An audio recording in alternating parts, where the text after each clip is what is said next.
Hello friends, welcome back to Anvesha Raj channel. आज हम लोग पढ़ेंगे हिंदी साहित्य के काल विभाजन में आदि काल के बाद भक्ति काल। ठीक है, आज हम लोग भक्ति काल पढ़ेंगे। ठीक है, भक्ति काल को ही पूर्व मध्यकाल कहा गया है। ठीक है, भक्ति काल को हिंदी साहित्य का स्वर्ण युग भी कहा गया है। ठीक है, अब हम भक्ति काल की समय सीमा को देखेंगे। भक्ति काल विक्रमी संवत 1375 से 1700 किसने माना है? रामचंद्र शुक्ल के अनुसार। ठीक है, अगर हम इसको ईस्वी सन में चेंज करेंगे तो इसमें क्या करेंगे? 57 इसमें माइनस कर देंगे। ठीक है, तो 1318 से 1643 भक्ति काल चला। ठीक है, अब देखिए 14वीं सदी मध्य से 17वीं सदी मध्य। ठीक है, तो ये डॉक्टर नगेंद्र के अनुसार है कि 14वीं सदी से 17वीं सदी तक भक्ति काल चला। अब देखिए भक्ति शब्द की उत्पत्ति। मोनियर विलियम के अनुसार भक्ति शब्द संस्कृत के भज धातु से बना है। ठीक है, मतलब ये संस्कृत के भज धातु से बना हुआ है। ठीक है, भज का अर्थ होता है भाग लेना। ठीक है, भज का अर्थ क्या होता है? भाग लेना। ठीक है, और इसका अर्थ है कि भगवान के ऐश्वर्य में भाग लेना। ठीक है, भगवान की भक्ति में मतलब भाग लेना। ठीक है, भावनाओं को मतलब अपनी भावनाओं को भगवान से जोड़ना। ठीक है ना, ये भज शब्द का अर्थ होता है। देखिए भक्ति का सर्वप्रथम उल्लेख श्वेता उपनिषद में मिलता है। ठीक है, ये बहुत इंपॉर्टेंट क्वेश्चन है कि मतलब भक्ति का सर्वप्रथम उल्लेख कहाँ मिलता है? श्वेता उपनिषद में मिलता है। ठीक है, नेक्स्ट देखिए वेदों व उपनिषद की तुलना में भक्ति का उल्लेख पुराणों में अधिक मिलता है। ठीक है ना, मतलब सबसे ज्यादा पुराणों में देखने को मिलता है। ठीक है, गीता के 18 अध्यायों में भक्ति की चर्चा की गई है। ठीक है ना, गीता हिंदुओं का धार्मिक ग्रंथ है। ठीक है, इसमें 18 अध्याय में मतलब भक्ति की चर्चा की गई है। ठीक है ना, प्रथम अध्याय में किया गया है। ठीक है, द्वितीय अध्याय में किया गया और अंतिम अध्याय में। ठीक है, और प्रत्येक अध्याय में 6 अध्याय होता है। ठीक है, तो 6 को अगर हम 3 से इंटू करेंगे तो कितना हो जाएगा? 18। ठीक है, इसीलिए यहाँ पे बताया जा रहा है गीता के 18 अध्यायों में भक्ति की चर्चा की गई है। ये देखिए भक्ति की उत्पत्ति का मूल स्रोत दक्षिण भारत में है। ठीक है ना, मतलब सबसे पहले उसकी उत्पत्ति कहाँ पे हुई? दक्षिण भारत में। ठीक है, देखिए इससे संबंधित एक मतलब प्रसिद्ध है। देखिए भक्ति दावड़ी उपजी लाए रामानंद, प्रकट किए कबीर ने 7 दीप 9 खंड। ठीक है ना, मतलब ये दावड़ी का मतलब क्या होता है? दक्षिण भारत। ठीक है, मतलब सबसे पहले भक्ति की उत्पत्ति का मूल स्रोत मतलब कहाँ पे है? मतलब सबसे पहले कहाँ पे आया था? दक्षिण भारत में। ठीक है ना, और उसमें भी केरल राज्य में आया था। ठीक है, फिर वहीं से मतलब विस्तार हुआ था। भक्ति कहाँ से उपजी है?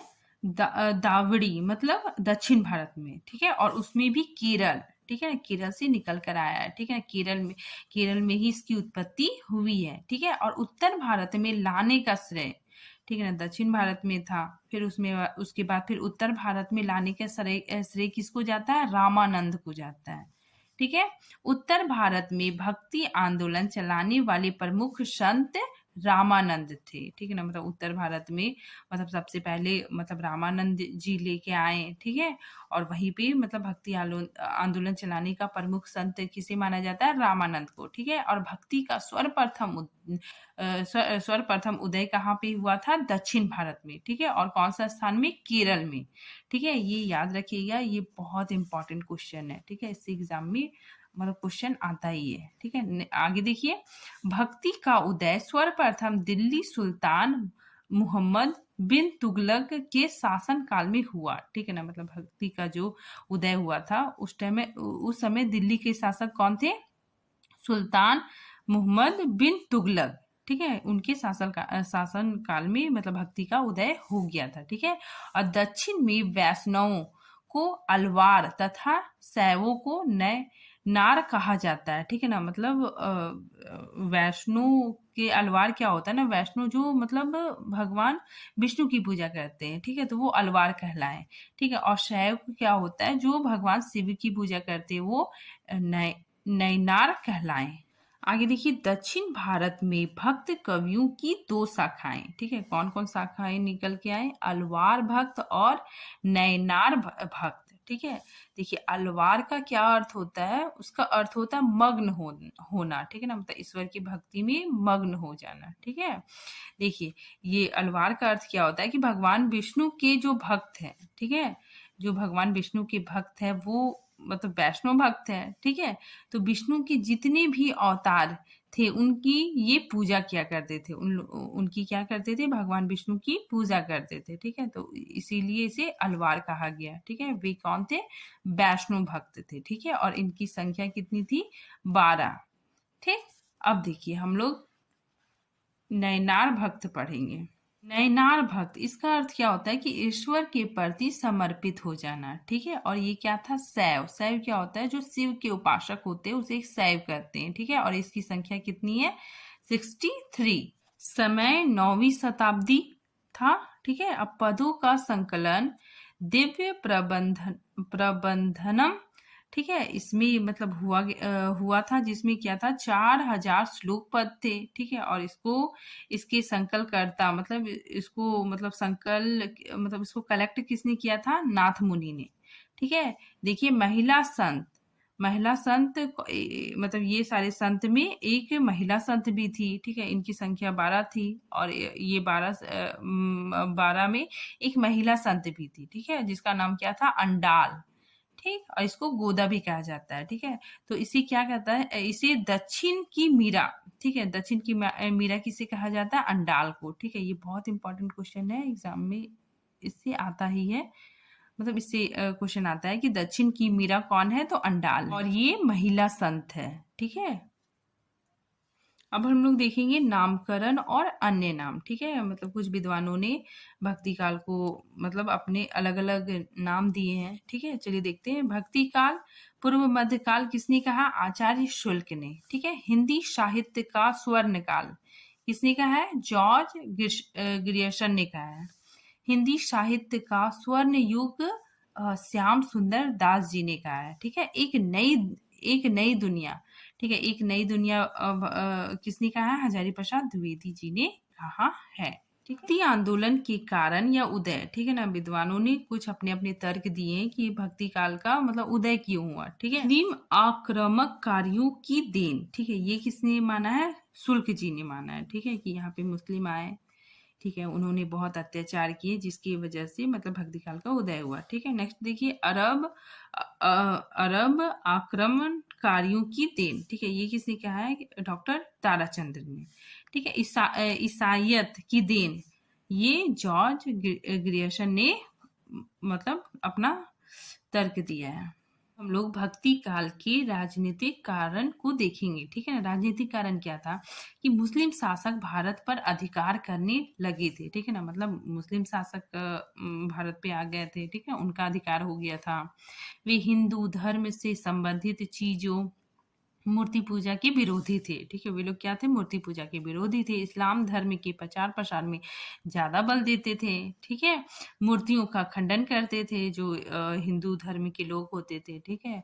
तो उनके मंदिरों में जाके मतलब मूर्तियों का खंडन करते थे, ठीक है, मंदिरों को तोड़वाते थे, पूजा पाठ पर रोक लगाते थे, ठीक है।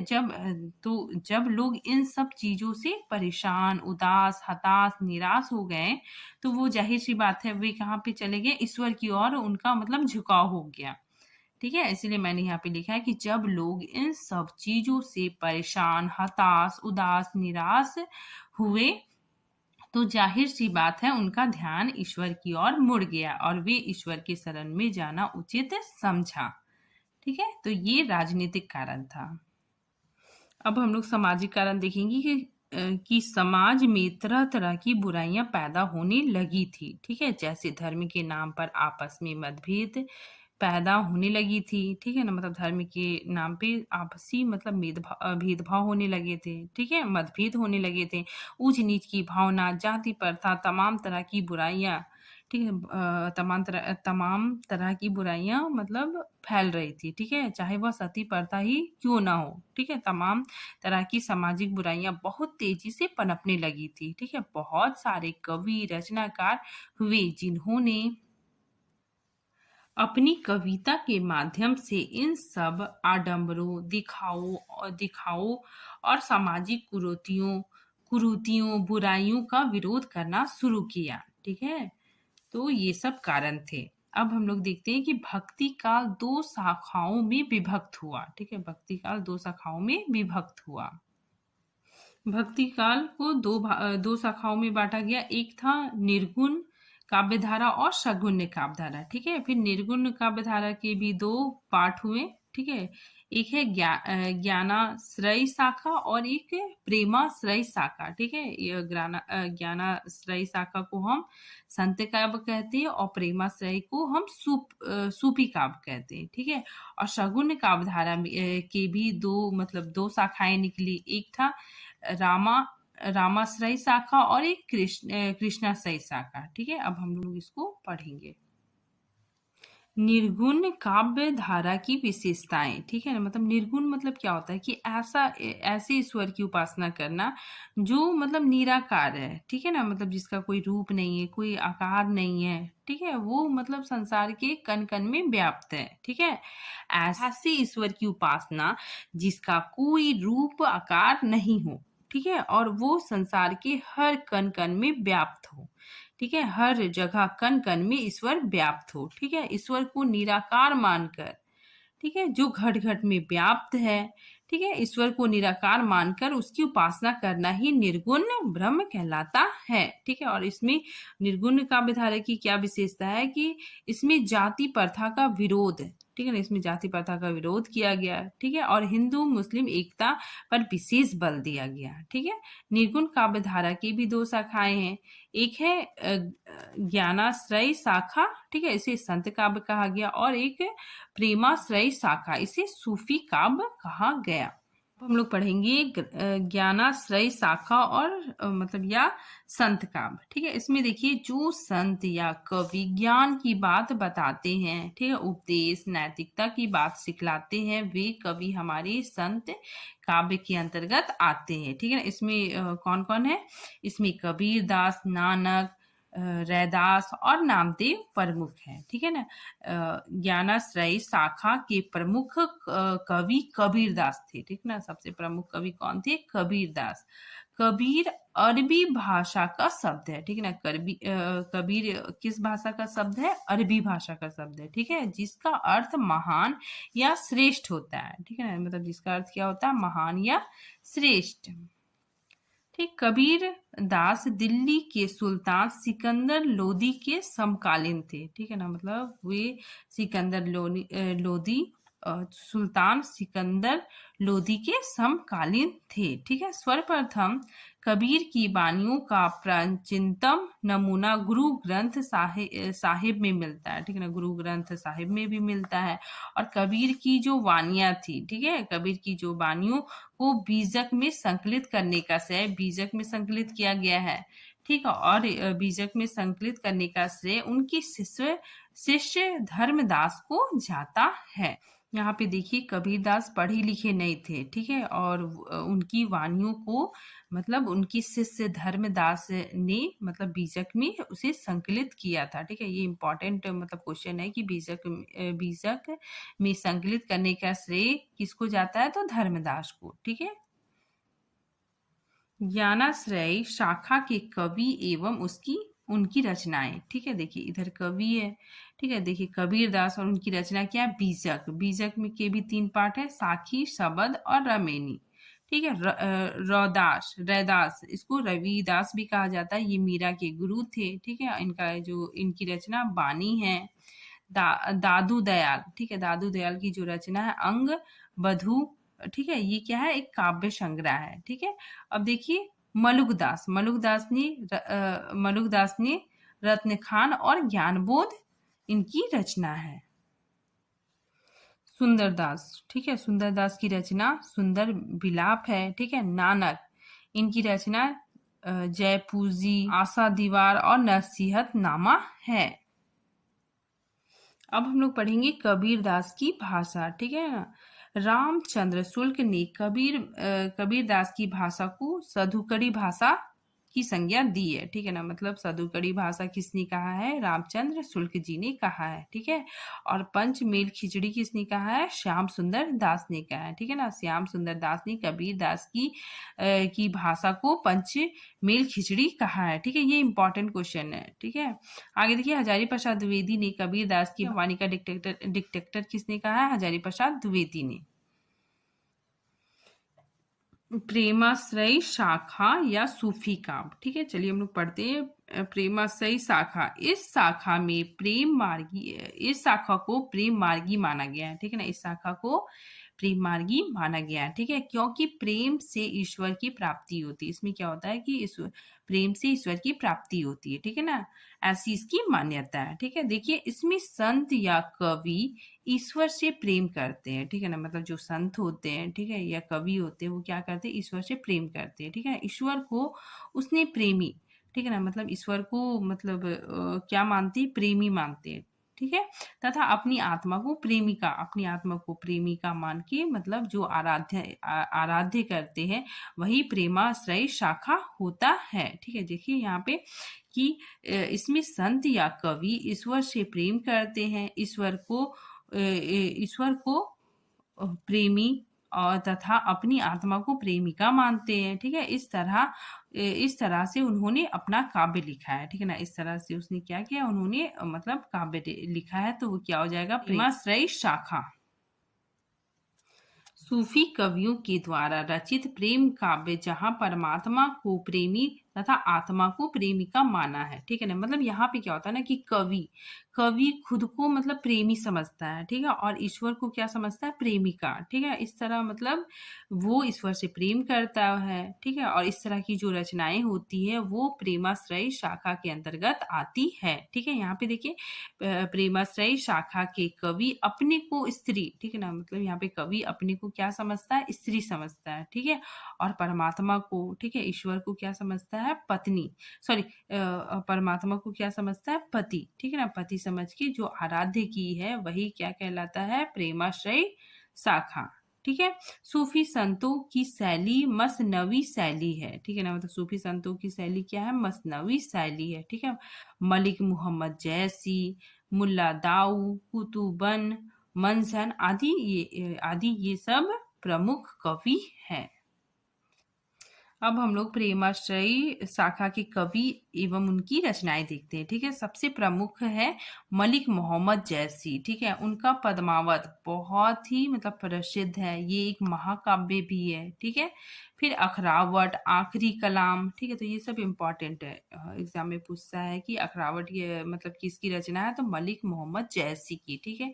नेक्स्ट देखिए, मुल्ला दाऊ, ठीक है। मुल्ला दाऊ की रचना कौन सी है? चंदायन, ठीक है। ये क्या है? एक प्रेम काव्य है, मतलब इसमें प्रेम गाथा है, ठीक है। नेक्स्ट देखिए, कुतुबन जी की रचना कौन सी है?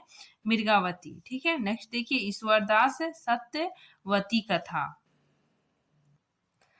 कसीम शाह, हंस जवाहिर, मंझन की रचना कौन सा है? मधुमालती, ठीक है। 1543 ईस्वी में रचना हुई थी, ठीक। नेक्स्ट देखिए, शेख नवी की जो रचना है ज्ञानदीप, ठीक है। उस्मान, ठीक है, उस्मान की रचना चित्रावली, ठीक है। नूर मोहम्मद इंद्रावती, ठीक है। तो ये सब क्या है? प्रमुख है। सगुण काव्यधारा, ठीक है। इस शाखा के अंतर्गत ईश्वर के मूर्ति रूप की उपासना की बात कही गई है, ठीक है। मतलब निर्गुण काव्यधारा में क्या होता है कि ईश्वर को निराकार माना जाता है, ठीक है, उसका कोई रूप आकार नहीं होता है, ठीक है। लेकिन इसमें जो सगुण शाखा में क्या होता है कि ईश्वर को मतलब साक्षात्कार मान के मतलब ईश्वर का जो मूर्ति रूप है, ठीक है, उसकी पूजा की जाती है, ठीक है। शगुन भक्ति शाखा में वे कवि आए जो ईश्वर को साकार मानकर मतलब ईश्वर की मतलब मूर्ति मानकर, ठीक है, साकार मानकर उसकी पूजा की, ठीक है। उन्होंने ईश्वर को दयावान, परम तेजस्वी, सभी जगह विद्यमान और मूर्तिमान माना। क्या माना उन्होंने? मूर्तिमान माना। इसमें भी दो शाखाएं हुई, एक रामाश्रय सगुन शाखा, एक कृष्णाश्रय शाखा।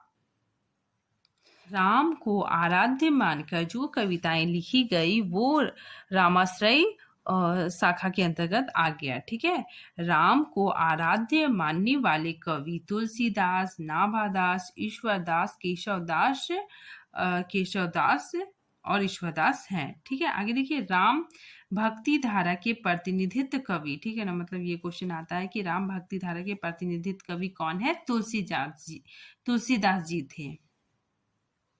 रामाश्रय शाखा के प्रमुख कवि एवं उनकी रचनाएं। ठीक है, हम लोग पहले तुलसीदास के बारे में पढ़ते हैं। तुलसीदास की ये प्रमुख रचनाएं हैं। ठीक है, जैसे रामचरितमानस, ठीक है, ये सबसे फेमस है और ये अवधी भाषा में लिखा गया है। विनय पत्रिका, विनय पत्रिका क्या है? तुलसीदास ने इसे ब्रज भाषा में लिखा है। ठीक है, क्वेश्चन इससे आता है कि विनय पत्रिका किसकी रचना है?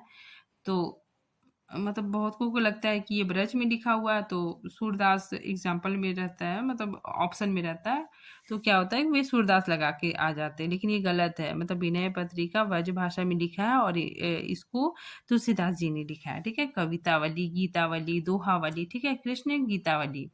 ठीक है, कृष्ण गीतावली को भी मतलब देख के कंफ्यूज हो जाते हैं लोग कि कृष्ण है, तुलसीदास ने तो राम मतलब राम को मतलब राम के बारे में मतलब लिखा है।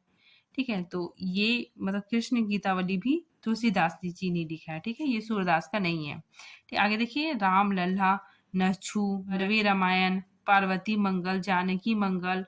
ठीक है, तो ये सारी रचनाएं किसकी है? तुलसीदास की। ठीक है, रामानंद ने राम आरती लिखी है। ठीक है, नाभादास ने भक्तमाल। ठीक है, केशवदास रामचंद्रिका। ठीक है, ये क्या है? एक प्रबंध काव्य है। कृष्णाश्रय शाखा, ठीक है, इस शाखा के कवि भगवान श्री कृष्ण की आराधना करते थे। ठीक है ना, मतलब इस शाखा के जो कवि थे वो भगवान श्री कृष्ण की आराधना करते थे, उनकी पूजा करते थे। ठीक है, उन्हें अपना आराध्य मानकर रचनाएं करते थे। ठीक है, इस शाखा के मुख्य प्रवर्तक वल्लभाचार्य जी थे। ठीक है, कृष्ण भक्ति धारा के प्रतिनिधित्व कवि सूरदास जी थे। ठीक है, कृष्ण भक्ति धारा के प्रतिनिधित्व कवि कौन थे? सूरदास जी थे। ठीक है, कृष्णाश्रयी शाखा के प्रमुख कवि एवं उनकी रचनाएं। ठीक है, हम लोग चलिए अब लोग पढ़ते हैं। सूरदास जी ने सुर सागर, ठीक है, सुर सरावली, साहित्य लहरी और भ्रमर गीत लिखे हैं। ठीक है, सूरदास की ये प्रमुख रचनाएं। ठीक है, नेक्स्ट देखिए, मीराबाई। मीराबाई ने लिखा है गीत गोविंद टीका। ठीक है, ये बहुत इंपॉर्टेंट है। ठीक है, नरसी जी का मायरा। ठीक है, ये भी इंपॉर्टेंट है। राग सोठा, राग गोविंद। ठीक है, और स्फुट पद। नेक्स्ट देखिए, रसखान। रसखान की रचनाएं प्रेम वाटिका, सुजान रसखान और दान लीला। ठीक है, नेक्स्ट देखिए, नरोत्तम दास। ठीक है, इनकी रचना सुदामा चरित्र, कुंभन दास फुटकल पद। ठीक है, हम लोग अष्टछाप के कवियों को देखेंगे, जैसे सूरदास, कुंभन दास, गोविंद स्वामी, नंददास, कृष्णदास, चित स्वामी, परमानंद दास, चतुर्भुज दास। ठीक है, तो इसमें क्या है ना कि दास दास दास लगा हुआ है, तो इस ट्रिक से भी आप लोग याद कर सकते हैं कि जिसमें जिसमें दास लगा वो अष्टछाप के कवि है। ठीक है ना, क्वेश्चन पूछा जाता है कि अष्टछाप के कवि कौन कौन है। ठीक है, और ये दो ठो है, उसमें स्वामी लगा हुआ है। ठीक है, चित स्वामी और गोविंद स्वामी। ठीक है, आगे देखिए, वल्लभाचार्य के शिष्य। वल्लभाचार्य के शिष्य कौन कौन थे? 4 थे। ठीक है, सूरदास, कुंभन दास, परमानंद दास और कृष्णदास। ठीक है, नेक्स्ट देखिए, विठलनाथ के शिष्य। विठलनाथ के शिष्य कौन थे? चित स्वामी, गोविंद स्वामी और चतुर्भुज दास और नंददास। ठीक है, तो ये क्या थे? बिलटनाथ के शिष्य थे। ठीक है, और ये वल्लभाचार्य के शिष्य थे। ठीक है, और वल्लभाचार्य के पुत्र का नाम विठलनाथ था।